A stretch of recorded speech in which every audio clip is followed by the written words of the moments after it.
갑자기 이렇게 예전에 대해서 공부를 하다가 헌금만큼은 또 하나님께 향하여 드려야 되겠다, 또 그런 어떤 감동이 있어서 보통 목사님들은 여기서 이렇게 성도들을 바라보고 하는데 좀 이렇게 주님을 향해서 하나님께 예물을 올려드려야 되겠다, 또 그런 마음이 있어서 그렇게 제가 기도를 드립니다.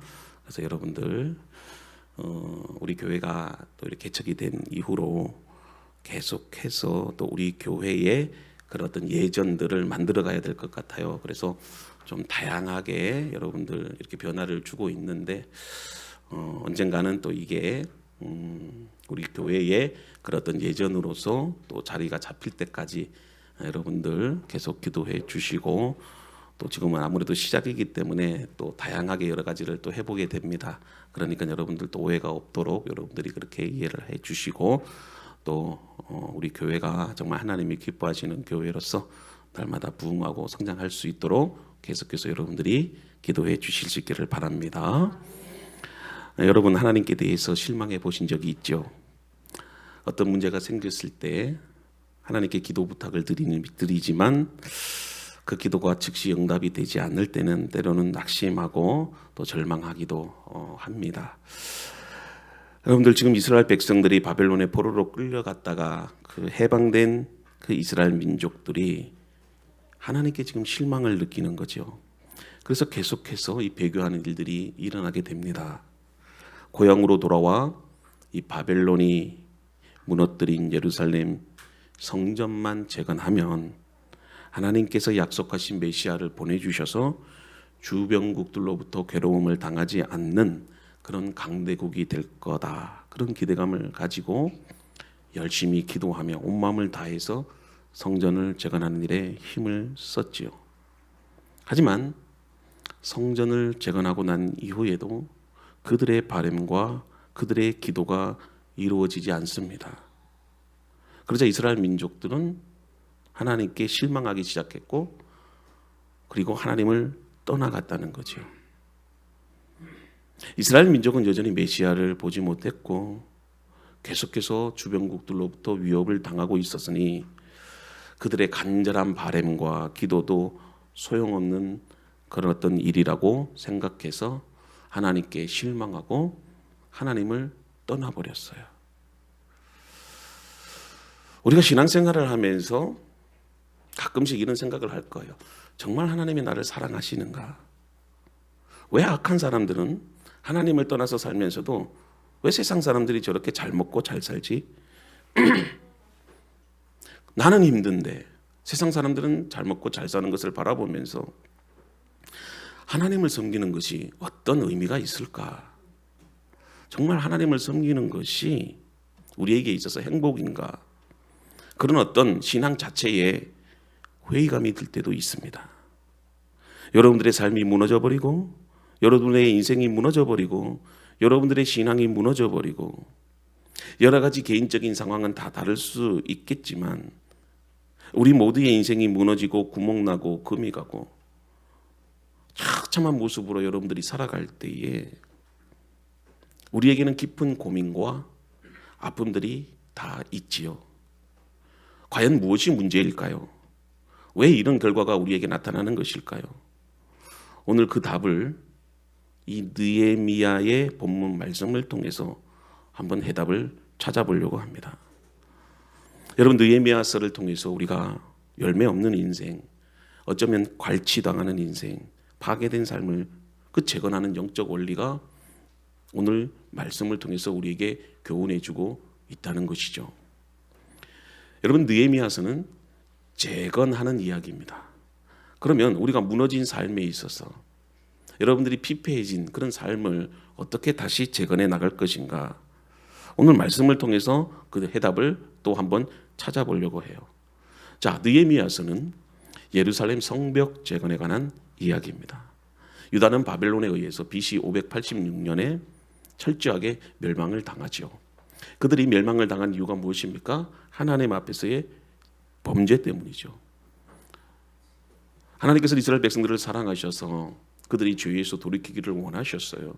그래서 수많은 선지자들을 보내주셔서 회개하라고 외쳤지만 그들은 하나님의 말씀을 듣지 않고 오히려 하나님을 떠나버렸고 우상을 숭배했고, 심지어는 하나님께 돌아오라고 하는 그 선지자의 메시지를, 그 메시지가 듣기 싫다는 이유로 그 선지자들을 다 죽여버렸습니다. 결국은 하나님의 진노로 그들은 멸망당할 수밖에 없었죠. 그러나 그 멸망의 그 순간은 너무나도 처절했습니다. 예루살렘 성은 완전히 무너져 버렸고 예루살렘 성전도 그리고 예루살렘 성도 황폐해져 버렸습니다. 수많은 사람들이 바벨론으로 끌려갑니다. 폐허가 된 유다 땅, 그리고 예루살렘에는 이제 가난하고 힘이 없는 소수의 사람들만이 남아서 힘들게 살아가는 것입니다. 느헤미야는 이런 희망이 사라져버린, 그리고 재건의 힘을 잃어버린 그 유다 민족의 아픔을 바라보면서 민족의 아픔을 외면치 않았고 민족의 부흥을 위해서 자신의 삶을 헌신합니다. 여러분, 나이지리아 하면 떠오르는 단어가 무엇입니까? 첫째는 빈곤이고, 두 번째는 약탈이고, 세 번째는 살인이고, 네 번째는 테러고, 경제적인 빈곤일 것입니다. 하지만 아이러니하게도 여러분, 나이지리아는 석유 수출 대국입니다. 세계에서 5번째로 석유량이 많은 나라죠. 그야말로 부국 강병의 조건을 갖춘 나라입니다. 그런 나라가 왜 이렇게 빈곤에 허덕이고 남의 것을 약탈하는 그런 극도적인 사회 혼란과 경제적인 빈곤에 빠지게 되었을까요? 그것은 바로 정치 지도자들, 부정과 부패에 사로잡혔던 그런 리더자들의 문제 때문입니다. 그리고 국민들의 사회의식이지요. 저는 한 나라를 이끌어가는 데 있어서 리더자의 역할이 가장 중요하다고 생각합니다. 교회도 마찬가지지요. 어떤 목사님인가에 따라서 그 교회가 부흥하느냐 그렇지 않느냐 결정된다고 저는 믿습니다. 사실 리더의 자리는 책임감의 자리예요. 그리고 헌신하는 자리지 않습니까? 지금 이제 우리가 내년 봄에 대통령을 뽑아야 됩니다. 근데 사실 어느 누구를 뽑아야 되는지 이처럼 갈등이 되는 선거가 이번이 처음인 것 같아요. 왜 그렇습니까? 한 나라의 지도자에 따라서 이 민족의 운명이 좌지우지되기 때문에 그렇습니다. 아무리 여러분들 환경이 좋고 자원이 많아도 한 나라가 몰락하는 데 있어서 절대적인 영향력은 바로 리더자입니다. 하지만 느헤미야의 모습은 다르죠. 그는 페르시아의 왕 아닥사스다의 신임을 받는 측근 중에 측근이었습니다. 오늘 본문의 말씀에 보면 왕의 술 맡은 관원이라고 하는데 그냥 단순히 왕의 술을 따른다는 그 의미가 아니라 느헤미야는 왕의 절대적인 신임을 받은 사람입니다. 그래서 그는 왕의 신임을 받아서 페르시아라고 한다면 세계 최강국입니다. 거기서 이렇게 관원으로서 왕의 인정을 받고 산다는 것은 엄청난 그런 어떤 복이지요. 그런데 이 느헤미야는 그 부귀 영화를 누리는 것보다 그에게 있어서는요, 더 큰 그런 어떤 사명을 그가 가지고 있었다는 것이죠. 그 사명이란 무엇입니까? 바로 내 민족, 그 예루살렘이, 그리고 그 땅의 백성들이 무너지고 황폐해져 버린 그 예루살렘을 다시 회복하고자 하는, 어쩌면 이것은 단순한 한 도시의 재건이 아니고 재개발 사업이 아니고 바로 하나님 나라를 재건하는 일이었습니다. 이를 위해서 그는 그 백성의 아픔을 외면치 않았죠. 그리고 함께하고 희망의 눈물을 흘리기 시작합니다. 그렇기 때문에 이 느헤미야는요, 오늘날 우리가 배워야 할 그런 어떤 신앙의 영적인 모습을 보여주고 있고 정말 감동을 주는 그런 어떤 리더자의 모습을 가지고 있다는 것이죠. 그리고 그는 자신의 모든 것을 헌신하면서 예루살렘의 회복을 위해서, 하나님 나라를 위해서 눈물로 기도하며 나아갔던 그런 하나님의 리더자였습니다. 저는 우리 대전로덴교회 믿음의 성도들이 이런 느헤미야와 같은 그런 영성을 배울 수 있기를 바라요. 여러분, 세상을 한탄하고 비난만 하지 마십시오. 여러분들이 느헤미야의 영성을 본받는다면 우리가 세상을 변화시킬 수 있는 그런 주역으로 여러분들이 설 수 있어야 됩니다. 저는 우리 교회가 지금 작고 연약한 교회이지만, 그러나 하나님께서 우리 교회를 통해서 정말 한국 교회와 이 땅을 변화시켜 나갈 그런 하나님의 교회로서 세워주시기를 저는 소망합니다. 그러기 위해서 우리가 무엇을 해야 하고 어떤 준비를 해야 하는지 오늘 한번 생각해 볼 수 있기를 바라요. 느헤미야는 성경에서도 우리가 가장 뛰어난 지도자로서 리더십을 보여주는 그런 인물입니다. 자, 그의 이름의 뜻은 하나님의 위로입니다. 성경에 보면 유난히 어떤 인물을 소개할 때 누구의 지파, 누구의 가문, 누구의 아들, 누구누구다 이렇게 소개를 합니다. 이유가 있죠. 성경에 나타난 인물들 가운데 그 이름은 다 구속사적인 그런 메시지가 있기 때문에 그래요. 그래서 하나님의 그런 어떤 구속사적인 역사가 택하신 사람들을 통해서 중단되지 않고 계속해서 이어지고 있다는 것을 보여주는 거예요. 느헤미야라고 하는 그 이름의 뜻이 하나님의 위로. 지금 이스라엘 백성들에게는 뭐가 필요한 겁니까? 하나님의 위로가 필요한 거죠. 그때 하나님께서 느헤미야를 통해서 이스라엘 백성들을 위로하시고 재건하시고 다시 그들에게 소망을 주신다는 거죠. 자, 그래서 우리가 1절 말씀을 보는데 PPT 1절 한번 보여주세요. 1절 말씀을 보면 하가랴의 아들 느헤미야가 한 말이다, 그렇게 하고 있습니다. 여러분, 아버지가 누구죠? 하가라는 것이죠. 근데 이 하가라는 그 이름의 뜻이 뭐냐면 아이러니하게도 여호와께서 방해하셨다.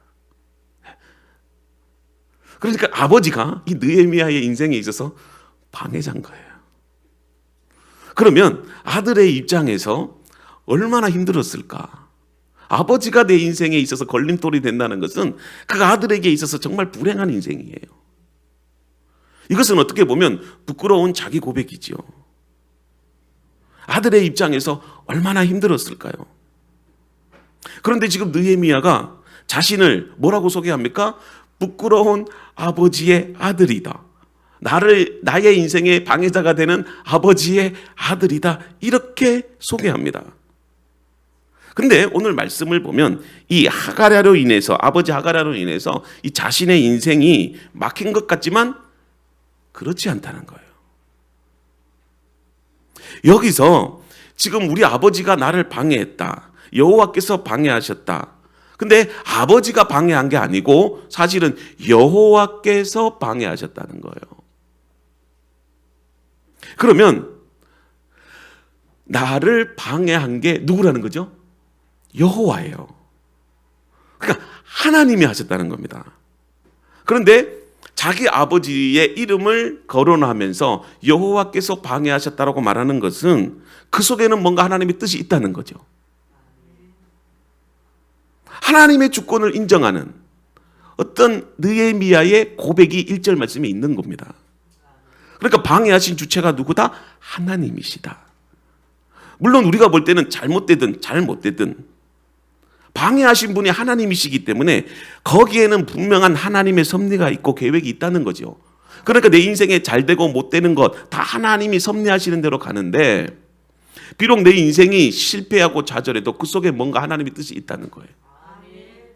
여기에 보면 느헤미야 아버지 하가랴가 느헤미야의 인생을 어둡고 방해한 것처럼 보이지만, 그러나 느헤미야는 그런 아버지를 자랑스럽게 소개해요. 왜 그러느냐면 하나님이 그렇게 하셨다는 겁니다. 자, 제가 왜 이 말씀을 드리느냐면 느헤미야는 결과만을 가지고 판단하는 게 아니고 그 속에서 그 이유와 원인, 하나님의 뜻을 생각하는 사람이라는 거예요. 여러분, 아버지의 이름은, 아들의 이름은 누가 지어줍니까? 아버지가 지어줍니다. 근데 아버지는 이 아버지 하가랴가 느헤미야에게 어떤 이름을 지어줬다고요? 1절하고 안 나가네요. 영상이 보여야 되는데.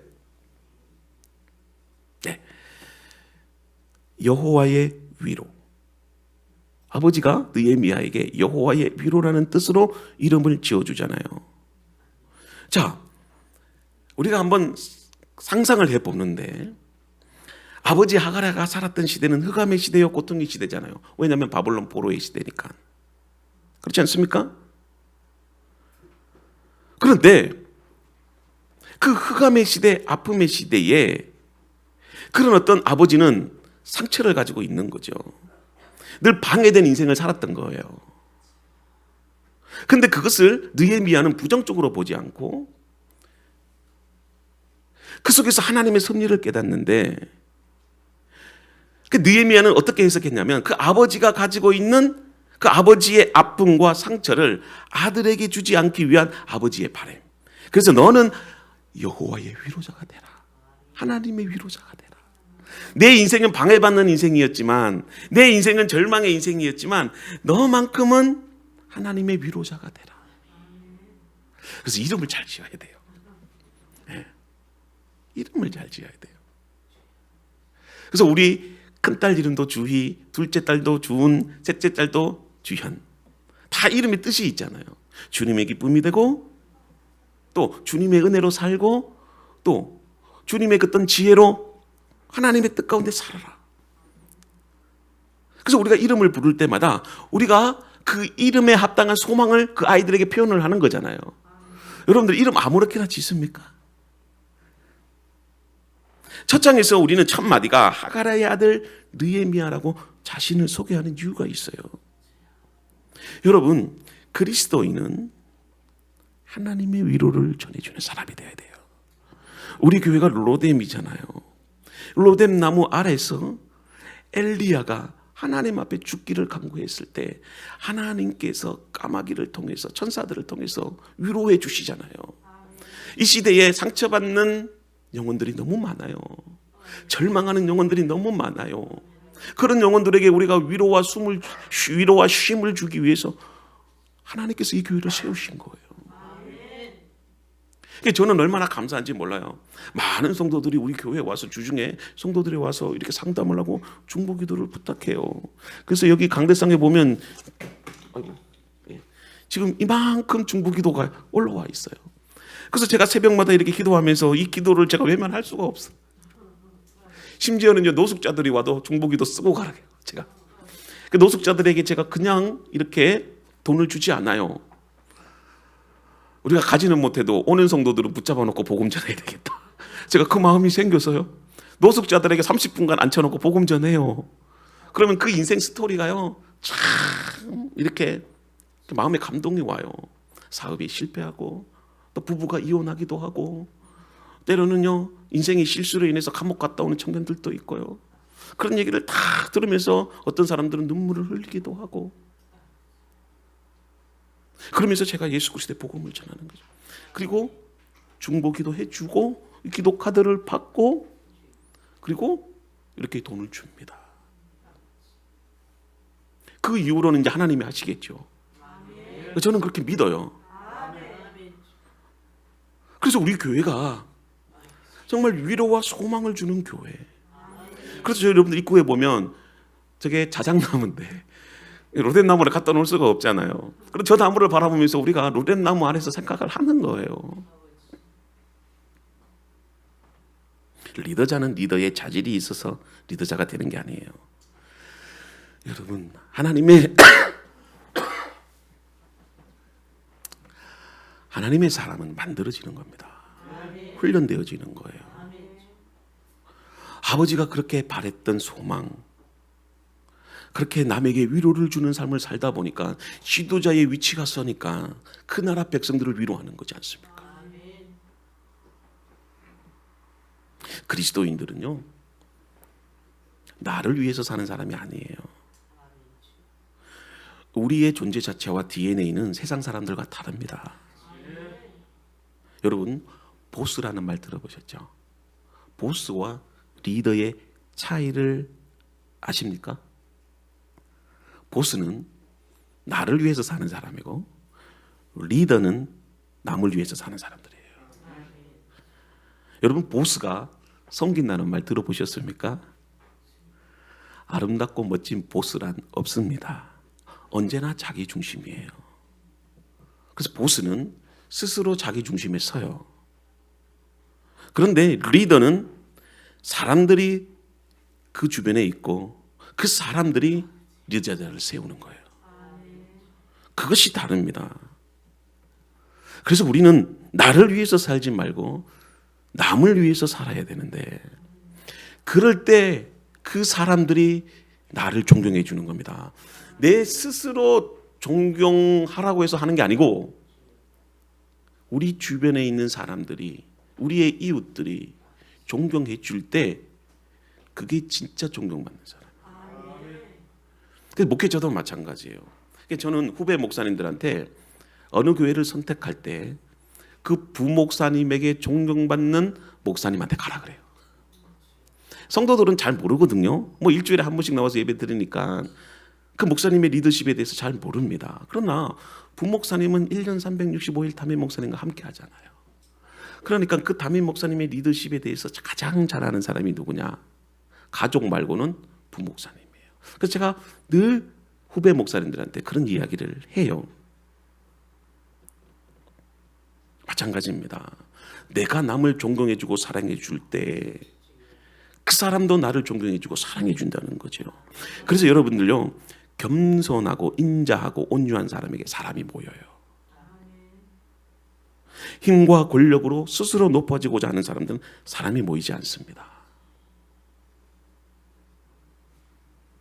사람 중심의 그런 어떤 인생이 되면, 그 사람이 떠나가면 모든 것들은 다 무너져 버려요.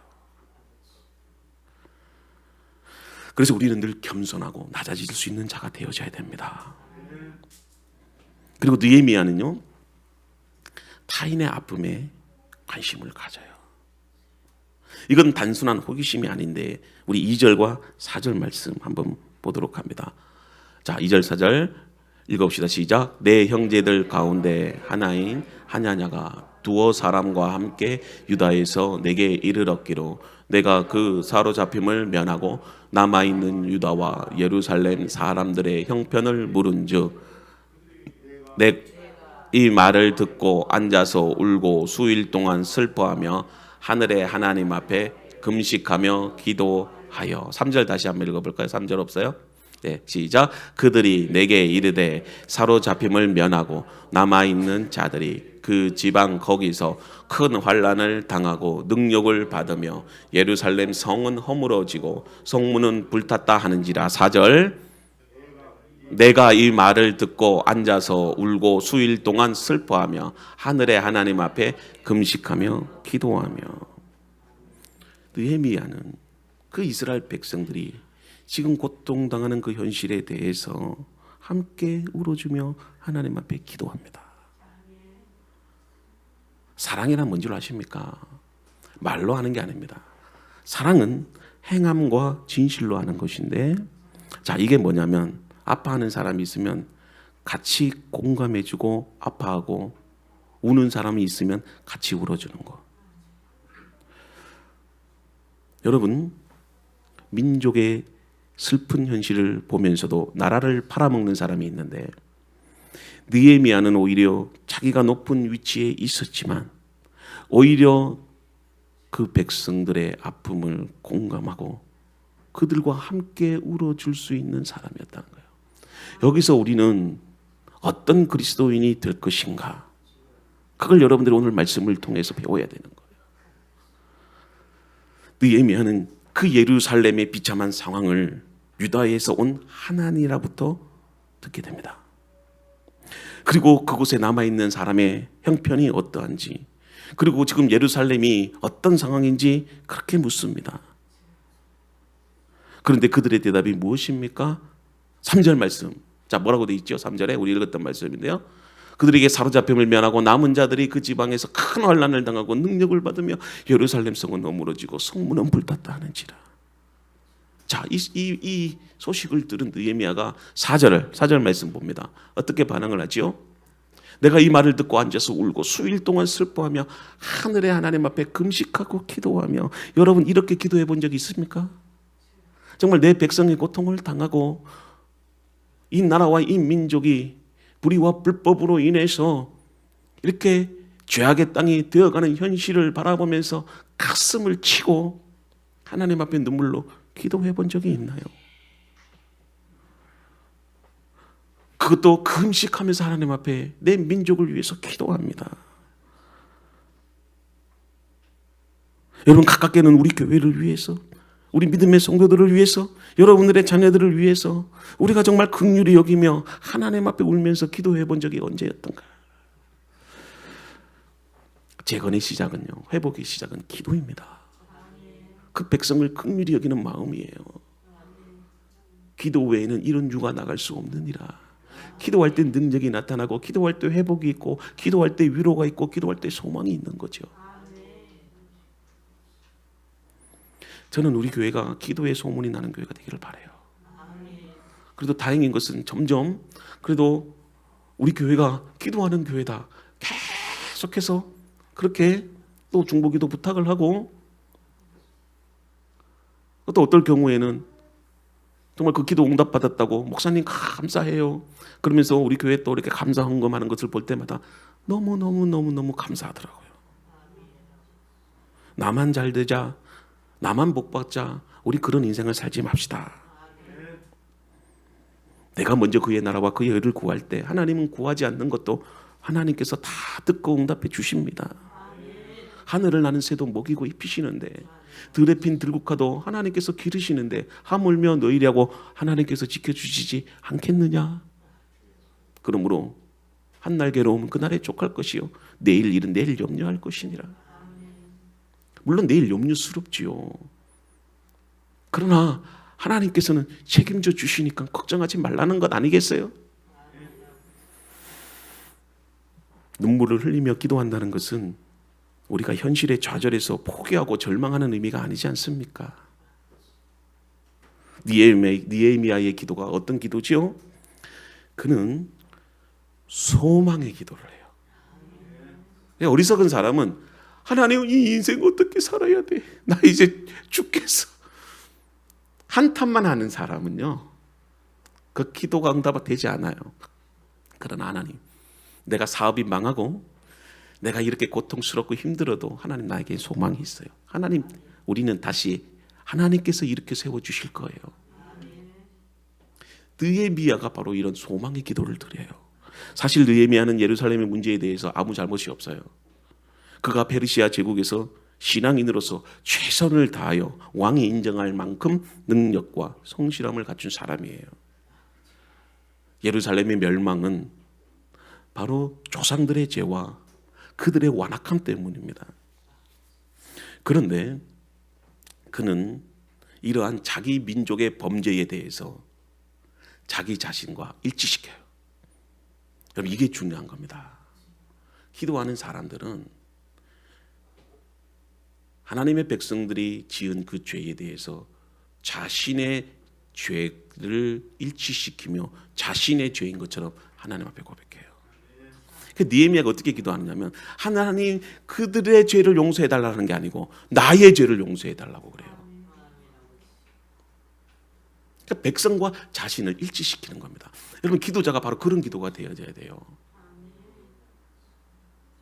그러니까 우리가 기도할 때 저 사람이 잘못했으니 하나님, 저 사람 죄를 용서해달라는 게 아니고, 저 사람의 아픔과 저 사람의 슬픔을 나와 동일시켜서 하나님, 저 사람이 아픈 그 상처와 그 괴로움을 나도 동일하게 느끼게 하시고 나의 죄를 용서해달라고, 그 사람의 아픔과 상처를 나의 아픔과 상처처럼 여겨서 기도하라는 거예요. 그럴 때 기도가 응답이 됩니다. 중보기도가 바로 그런 기도예요. 그 사람의 슬픔과 아픔을 나와 일치시켜서 하나님께 기도하는 거예요. 그게 바로 6절에 나오는데, 6절 말씀 우리 한번 봅시다. 자, 읽어봅시다. 시작. 이제 종이 주의 종들인 이스라엘 자손을 위하여, 이스라엘 자손이 주께 범죄한 죄들을 자복하오니 주는 귀를 기울이시며 눈을 여시사 나와 내 아버지의 집이 범죄. 보십시오. 지금 이스라엘 백성들이 지은 그 죄에 대해서 나와 내 아버지 집이 범죄했다고 하지 않습니까? 이게 여러분 중보 기도자예요.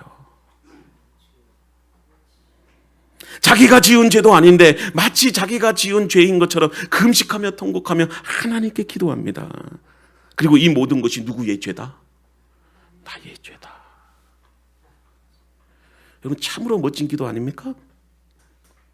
나는 이 본문의 느헤미야가 진정한 이 시대에 우리가 본받을 만한 그런 영성의 소유자라고 저는 믿습니다. 이런 그리스도의 기도에 하나님은 역사하시고 능력으로 나타나신다는 겁니다. 그래서 기도는 나만을 위해서 하는 게 아니죠. 사실은 그렇습니다. 제가 기침 난 게 병원에 가서 이비인후과 가서 진단을 받으니까 이게 알레르기성, 이렇게 날씨가 추워지면 목이 건조해서 나온다고 하는데, 사실 집에 있으면서 이렇게 말을 안 하고 따뜻한 데 있으면 기침이 안 나오는데 날씨가 춥고 건조하고 그러면 이렇게 목이 기침이 많이 나서 저도 계속 기도하고 있는데 여러분도 계속 기도해 주십시오. 제가 기도를 나만을 위해서 하는 것이 아니라고 했는데, 여러분, 우리 기도자는 하나님 나라에 있어서 내가 그 공동체에 속한 자라는 그런 어떤 생각을 갖고 기도해야 됩니다. 이 나라고 하는 존재가 별도의 그런 어떤 존재가 아니고 하나님 나라라고 하는, 하나님 나라의 공동체 속에서 내가 존재하는 거예요. 그래서 여러분들, 우리가 신앙생활을 할 때 항상 이 공동체 속에서 하나님 나라 그 개념 속에서 우리를 바라봐야 되는데, 그래서 우리의 기도가 어떻게 되느냐면 이 개인의 기도를 넘어서 기도가 확장이 돼야 된다는 거예요. 그러니까 하나님의 나라까지 이르러야 된다는 겁니다. 여러분들이 정말 능력 있고 변화 있는 기도를 원한다면 여러분들 하나님 나라를 위해서 기도해야 된다는 겁니다. 그래서 하나님 나라가 이루어질 때 그 속에 있는 공동체가 복을 받는 거예요, 사실은. 그래서 우리의 기도가 우리의 가정, 또 우리의 친구, 우리의 이웃, 우리의 교회를 위해서 여러분들 기도해야 된다는 겁니다. 그래서 여러분들, 우리가 오늘 이 시간 결단을 해야 되는데, 공동체인가 아니면 나인가? 자, 느헤미야는 왕의 술 맡은 관원이었지 않습니까? 고대에 있어서 11절에 나오는데, 왕의 술을 따르는 관원은 맘만 먹으면 왕을 암살할 수 있습니다. 그렇기 때문에 왕의 신임과 능력을 겸비한 자만이 이 왕의 술 맡은 관원, 그 직책을 맡을 수가 있습니다. 만약에 그가 왕의 옆에서 그 술 맡은 관원의 역할을 잘하면 그는 평생 행복하게 잘 먹고 잘 살 수 있는 사람이에요. 그런데 느헤미야는 그렇게 살지 않기로 결단합니다. 모세의 리더십을 보십시오. 모세도 이스라엘의 왕자로서 행복하게 살 수 있었지 않습니까? 그런데 그는 잠깐의 이런 행복을 위해서 영원을 포기하지 않은 거예요. 이스라엘 백성들과 함께 동거하며 고난당하기를 스스로 그렇게 결단한 거예요. 저는 이번에 대통령 선거도 그런 사람이 뽑히기를 바라요. 어떤 사람은 이렇게 생각할 거예요.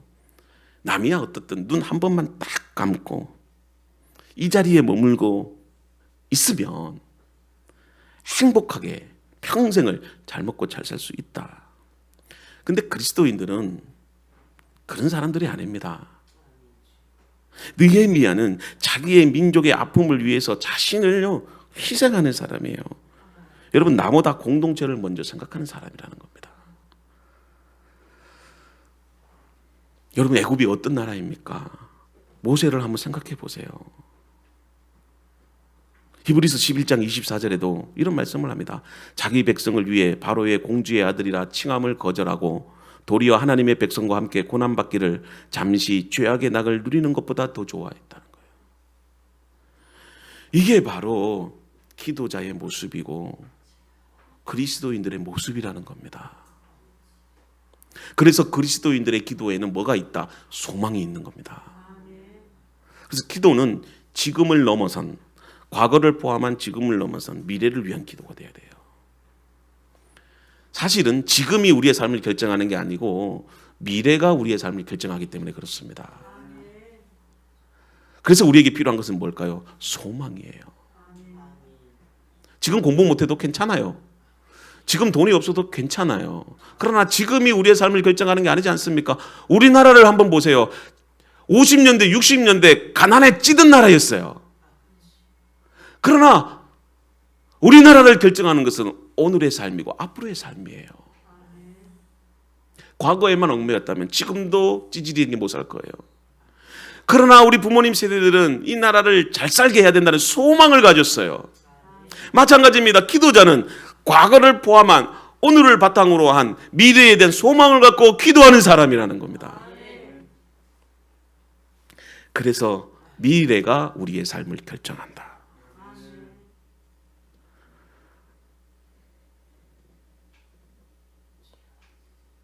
그리스도인들의 관심은 항상 미래를 향하여 있어야 됩니다. 자, 이스라엘 백성들의 광야 생활을 한번 봅시다. 이스라엘 백성들도 그 광야, 현실은 힘들지요. 그러나 미래에 주어질 그 하나님의 영광, 그 하나님의 땅, 가나안 땅을 바라보며 묵묵히 걸어가는 겁니다. 요셉의 인생도 마찬가지잖아요. 요셉의 인생도 형제들로 시기로부터 애굽으로 팔려갑니다. 그리고 그 보디발에서 최선을 다했는데, 소망을 품고 살았는데 감옥에 갇힙니다. 감옥에 갇혔는데도 그 관원들이 자기를 구해줄 줄 알았는데 구해주지 않습니다. 2년 동안 세월을 보냅니다. 그러나 요셉에게는 뭐가 있었어요? 소망이 있었습니다. 꿈이 있었습니다. 하나님께서 이 상황을 회복시킬 것이다. 하나님은 절대로 나를 외면치 않을 것이다. 하나님께서 나를 통하여 영광 받으실 것이다. 만약에 감옥만 쳐다봤다면 아마 요셉은 불평하고 그 인생이 끝났을 거예요. 이스라엘 백성들도 광야만 쳐다봤다면 불평하다가 광야에서 다 죽었을 겁니다. 실제로 그랬잖아요. 요수아와 갈렙에는 광야만 쳐다보다가 결국에는 다 죽었습니다. 광야만 보면 나타나는 게 두 가지인데 뭘까요? 불평하고 원망이에요. 그러나 우리가 하나님 나라를 소망하면 우리에게는 기쁨과 감사가 있는 거죠. 과거에 사로잡혀서 미래를 보지 못하는 어리석은 자들이 되지 말기를 바라요. 믿음이란 무엇입니까? 히브리서 11장 1절에 반하는 것들의 실상이다. 그러니까 미래가 지금 이루어지는 거예요. 과거에만 집착하면 변화는 일어나지 않습니다. 우리의 관심이 어디에 있습니까? 소망을 품고 기도해야 되는 겁니다. 그러니까 느헤미야의 기도는 어떤 현실에 대한 좌절과 절망의 눈물이 아니라 소망과 기쁨의 눈물이었다는 거예요. 저는 여러분들의 그 기도가 기쁨과 감사와 소망의 기도가 되기를 바랍니다. 자, 그러면 이제 우리가 그 소망의 기도, 그 재건을 위한 기도가 되어야 되는데, 그러면 우리가 그 소망의 기도를 할 수 있는 이유가 무엇이냐? 그건 바로 하나님의 언약이에요. 언약, 말씀입니다. 말씀으로 인해서 이런 미래를 내다보는 겁니다. 기도할 때 감정적으로 여러분들 기도하면 안 돼요. 기도할 때 항상 말씀을 통해서, 우리 교회가 오늘의 말씀과 기도를 하잖아요. 그 컨텐츠가 있잖아요. 오늘 새벽마다 그 우리 매일 성경에 주어진 그 본문 말씀을 가지고 여러분들에게 말씀을 나누고, 그리고 우리가 너무 감정적인 기도는요, 그 바람직하지 않아요. 그러나 우리가 말씀에 근거해서 기도할 때는요, 그 기도는 확실하기 때문에 그렇습니다. 그래서 우리 사모가 그 컨텐츠를 제작하면서 여러분들에게 말씀을 가지고 기도하지 않습니까? 그래서 여러분 낙심이 되고 힘이 들 때 말씀으로 돌아가야 됩니다. 말씀으로 위로를 받아야 됩니다. 그래서 말씀이 능력이 되고 말씀이 소망이 되는 것입니다. 그래서 여러분 하나님 말씀을 깊이 묵상하게 하세요. 지금 이스라엘 백성들이 새롭게 재건하고 일어날 수 있었던 이유가 무엇일까요? 하나님의 말씀에 대한 위로예요. 회복에 대한 약속이에요. 지금은 예루살렘 성이 무너져 버리고 그 화려했던 성전이 황폐해져 버렸지만, 그러나 내가 너희에게 약속했다. 다시 하나님의 백성으로 일으켜 세울 것이다. 그런 기대와 소망을 갖고 여러분들이 살아가실 수 있기를 바라요. 하나님 말씀입니다. 하나님의 그 말씀의 기도가 재건의 시작입니다. 그런 놀라운 은혜가 여러분들의 삶 가운데 함께하기를 주님의 이름으로 축복합니다. 하나님 아버지 감사합니다. 오늘도 이렇게 믿음으로 주님 앞에 간구하며 주의 말씀을 전했습니다. 우리의